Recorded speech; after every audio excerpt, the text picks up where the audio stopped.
बहुत समय पहले की बात है। एक छोटे से गांव में एक वृद्ध ब्राह्मण अपने परिवार के साथ रहता था। उसका नाम पंडित हरिदत्त था। वह बहुत ही धार्मिक और ज्ञानी व्यक्ति था, लेकिन उसकी जिंदगी में एक बड़ी कमी थी। वह बहुत ही दरिद्र था। उसके पास कोई संपत्ति नहीं थी और वह अपनी दिनचर्या को चलाने के लिए केवल अपनी छोटी सी दुकान पर कुछ दिनचर्या का सामान बेचता था। पंडित हरिदत्त का एक आदत थी कि वह हमेशा दूसरों की मदद करने की कोशिश करता। जब भी कोई दरिद्र, दुखी या परेशान व्यक्ति उसके पास आता, वह उसे आशीर्वाद देता और जो कुछ भी वह दे सकता, वह उसे जरूर देता। एक दिन गांव में एक व्यापारी आया। वह बहुत ही धनी था और उसके पास बहुत सा सामान और पैसा था। वह अपने सामान के साथ ब्राह्मण के पास आया और कहा, पंडित जी, मैंने सुना है कि आप बहुत दयालु व्यक्ति हैं। क्या आप मुझे कुछ आशीर्वाद दे सकते हैं? बिल्कुल बेटा। दया और सत्य ही सबसे बड़ी पुण्य है। तुम्हारी समृद्धि बढ़े और तुम्हें जीवन में सच्चे सुख की प्राप्ति हो। व्यापारी को यह आशीर्वाद बहुत भाया, लेकिन उसकी नजरें पंडित जी के छोटे घर और साधारण जीवन पर पड़ी।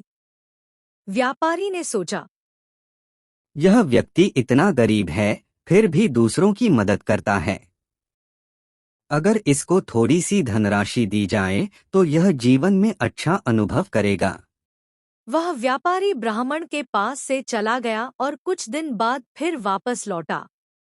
उसने पंडित जी से कहा, पंडित जी, आप इतने दयालु हैं। क्या आप मेरी मदद से थोड़ी सी संपत्ति प्राप्त करना चाहेंगे? मैं आपको कुछ रुपए दे सकता हूँ ताकि आप अपना जीवन आराम से जी सकें। पंडित जी ने मुस्कुराते हुए व्यापारी को देखा और कहा, बेटा, धन की बात नहीं है। दया और सच्चाई से बड़ा कोई उपहार नहीं हो सकता। मुझे जो कुछ भी जीवन में चाहिए वह मैं खुद हासिल कर सकता हूँ। मैंने कभी किसी से दान की उम्मीद नहीं की। जो कुछ भी मैं देता हूँ वह मेरे दिल से है, न कि किसी स्वार्थ से।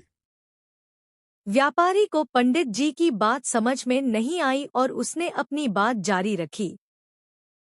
परंतु पंडित जी, मैं चाहता हूँ कि आप भी सुखी और समृद्ध रहें। क्या आप सच में मेरे धन को स्वीकार नहीं करेंगे? पंडित हरिदत्त शांतिपूर्वक उत्तर दिया, बेटा, मेरे लिए सबसे बड़ा धन वह है जो मैं खुद से पैदा कर सकता हूँ। अगर मैं तुम्हारे धन को स्वीकार करूं तो क्या वह मेरी ईमानदारी को चुनौती देगा? क्या वह मेरी दया और सत्यता की परीक्षा नहीं होगी? व्यापारी को पंडित जी की बातों का एहसास हुआ। वह समझ गया कि सच्चा सुख और संपत्ति केवल बाहरी धन से नहीं, बल्कि आंतरिक संतोष, दया और सत्य से आता है। उसने पंडित जी से कहा, आपकी बातों ने मुझे सिखाया कि असली संपत्ति वही है जो मन की शांति और संतोष से आती है।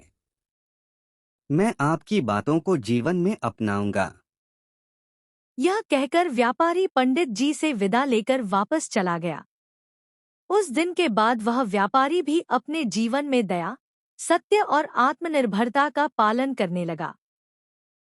पंडित हरिदत्त अपनी छोटी सी दुकान पर अपने जीवन को संतुष्टि और शांति से जीता रहा और उसका दिल हमेशा दूसरों की मदद करने के लिए तैयार रहता था। उसकी दया और सच्चाई ने न केवल उसे बल्कि दूसरों को भी सिखाया कि असली सुख धन और संपत्ति से नहीं, बल्कि अच्छे कर्मों और एक नेक दिल से मिलता है।